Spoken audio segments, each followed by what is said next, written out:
ये बताइएगा कि डॉक्टर यास्मीन राशिद इस वक्त किन किन मुकदमात में नामजद हैं और उनकी कानूनी हैसियत क्या है? ज़ुहैब, बहुत शुक्रिया आपका। डॉक्टर यास्मीन राशिद साहबा के हवाले से एज़ यू नो कि सारी दुनिया जानती है। इस वक्त जो है वो 9 मई के मुकदमात में जो हैं वो उनका ट्रायल जो है अभी कंक्लूड हुआ है रिसेंटली, और उनको जो है वो एंटी टेररिज्म कोर्ट में जो है उनको सज़ाएँ सुनाई हैं हुँ। सारे मुकदमात में। तो अभी उनकी अपील्स वगैरह आगे फ़ाइल हुई हुई हैं हाई कोर्ट में, और उसके हवाले से जो है इस यास्मीन राशिद के केसेस जो हैं वो अभी जो मोस्ट रिनाउंड केसेस हैं वो तो 9 मई के हवाले से ही हैं, हुँ। और उनकी अपील्स जो हैं वो आगे पेंडिंग है। ट्रायल कोर्ट से जो है वो कॉन्विक्ट हो चुकी हैं। ट्रायल कोर्ट ने उनको जो है मुख्तलिफ़ मुकदमात में अंडर डिफरेंट हेड्स मुख्तलिफ़ सज़ाएँ जो हैं वो सुना चुके हैं, और उनकी जो है अपील्स आगे अब हाई कोर्ट में ऑब्वियस सी बातें चलेंगी। उसके बाद उसकी फेट डिसाइड होगी कि whether she would be convicted और acquitted from the appellate court. तो अभी आगे देखें इंशाल्लाह, वो तो पेंडिंग है अभी मामला कोर्ट में। तो अब आगे जो है वो arrest is upon the wisdom of the honourable Lahore high court. अच्छा, राना असद साहब ये भी बताइएगा कि 76 साला जो कैंसर की मरीज़ा एक ख़ातून हैं, उन पे सियासी नौइयत के मुकदमे हैं या ये रियल जो केसेज़ हैं ये बनाए गए हैं? ज़ुहैब, आप जानते हैं पहले राज में भी ऐसा चलता रहा है। सियासी नौइयत के मुकदमात जो हैं वो हर दौर में ही होते हैं लोगों पर। हुँ। लेकिन ये कि डॉक्टर यास्मीन राशिद साहबा के हवाले से अगर बात की जाए कि जैसे आपने कहा she is a cancer patient and she is an old lady, तो मेरा ज़ाती ख़्याल ये है कि उनको बेल की हद तक जो है ये रिलीफ़ मिलना चाहिए था कोर्ट से। हुँ। ठीक है? तो उसके अलावा जो है उनके जो है इसमें नॉर्मल जो है वो कोर्ट्स का जो प्रोसीजर है वो ये होता है कि आप कोर्ट्स पहले ये चेक कराती हैं कि आप जिस भी मर्ज़ में मुब्तला हैं, क्या उसका इलाज जो है वो जेल हॉस्पिटल में पॉसिबल है या नहीं। हुँ। अगर तो जेल हॉस्पिटल में पॉसिबल हो तो फिर बेल मिलने के जो चांसेस हैं वो कम होते हैं। लेकिन अगर नहीं हो तो फिर ऑब्वियस सी बात है, जो मरीज़ है, पेशेंट है, उसको जो है वो that can not be left upon the mercy of the jail authority. Hmm.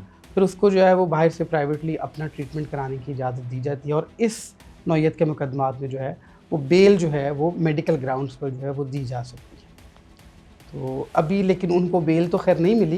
Jail act के अकॉर्डिंगली आप बता रहे हैं कि अगर मतलब तो इलाज जेल की जो फैसिलिटी है वो जी, जेल के अंदर मौजूद है, जेल के तो अंदर हर तरह की जो है वो ट्रीटमेंट की फैसिलिटी मौजूद होती है।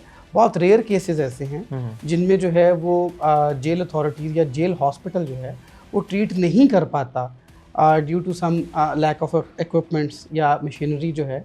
तो वो ऐसे केसेस में जो है वो जेल अथॉरिटीज़ कहती हैं, रिपोर्ट बना के कोर्ट को सबमिट करती हैं कि इस मर्ज़ का जो इलाज है वो जेल में उस तरह से पॉसिबल नहीं है हुँ। हुँ। जिस तरह से आप इसको प्राइवेटली हैंडल कर सकते हैं या एक प्रॉपर एक हॉस्पिटल के अंदर। तो मिस यास्मीन राशिद साहबा जो हैं उनके हवाले से जो है मैं समझता हूँ कि उनको बेल मिलनी चाहिए थी ऑन मेडिकल ग्राउंड्स और on some passionate ground. She is an old lady of 76 years of age, जैसे आपने बताया। तो ऐसे जो मामलात हैं उनमें जो है फॉर फीमेल ठीक है। कोर्ट्स थोड़ा लीनियंट होती हैं।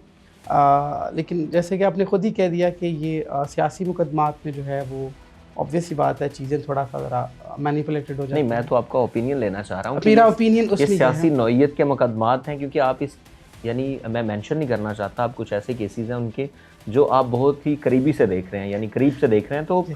मैं ये जानना चाहता हूँ कि ये मुकदमात यानी वाक़ई ये रियल केसेज़ हैं या ये सियासी नौइयत देखें, के हैं? बात ये है आपने ज़ुहैब, केस पढ़ा होगा, आप देख भी आप रहे हैं। देखें, आप जानते हैं, सारी दुनिया जानती है।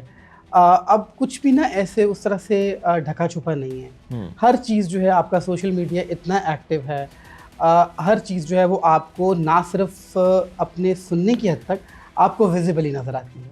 अब सारी दुनिया जानती है उनका जो रोल था, उनका जो करैक्टर था 9 मई के हवाले से, she was not I think so कि I was not expecting such kind of treatment with her कि जी उनको जो है वो इतना लंबा चौड़ा ड्रैग किया जाएगा। जैसे कि वो वीडियो सबने देखी, आपने भी देखी होगी, वो गाड़ी पर बैठकर जो है वो प्रोटेस्ट कर रही थी and hmm. She hmm. Was trying to stop other people कि जी आप उस तरफ मत जाएँ, या आप जो है जो इंस्टॉलेशंस हैं या जो पब्लिक सेक्टर्स हैं उनके गेट्स की तरफ मत जाएँ। मतलब she was literally trying to stop everyone. Hmm.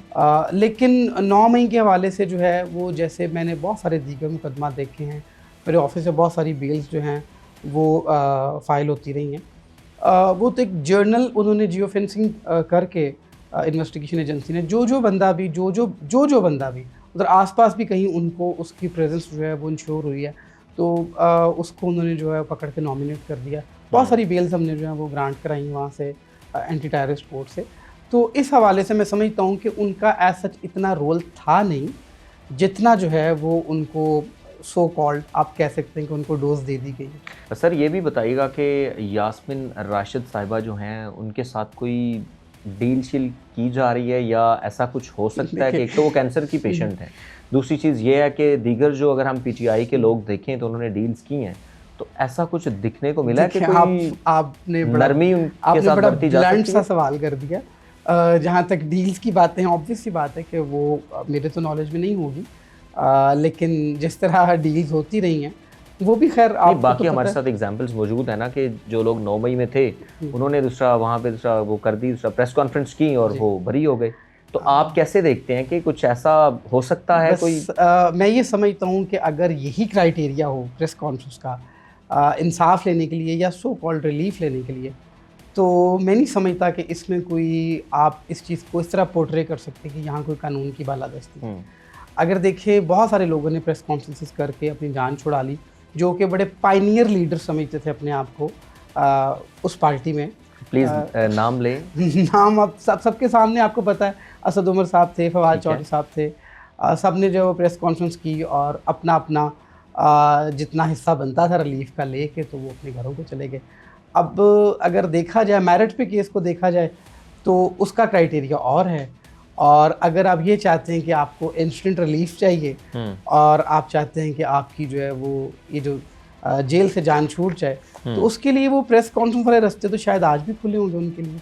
But उनका जो नज़रिया है या उनकी जो आइडियोलॉजी है regarding the national politics and regarding the party, मैं ये समझता हूँ कि एक नज़रियाती कारकुन होने के नाते या एक नज़रियाती सियासी कारकुन होने के नाते उनके जो फ़ैसले हैं वो जो अभी तक अपने फ़ैसलों पे डटी हुई हैं, तो मेरे ख़्याल से कि ये उनकी अज़मत को सलाम कि वो ये समझती हैं कि वो उनका किरदार ऐसा नहीं था कि जितना उनको पनिश किया जा रहा, but she is still standing there और वो अपने केसेस को लीगली फाइट कर। असद ये भी बताइएगा कि आपने जो 9 मई के मुकदमात हैं उनको बड़े आपने दर्जनों ऐसी मतलब दूसरा वो करवाई हैं, बेल्स करवाई हैं, ठीक है, लोगों की।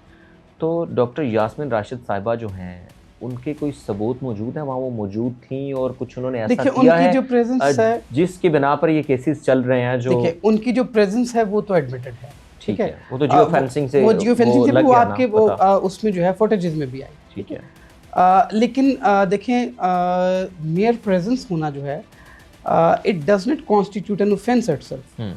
बहुत सारे केसेस में जो हैं वो मेयर प्रेजेंस पे जो है वो कोर्ट्स जो हैं even pre arrest bell grant कर देती है।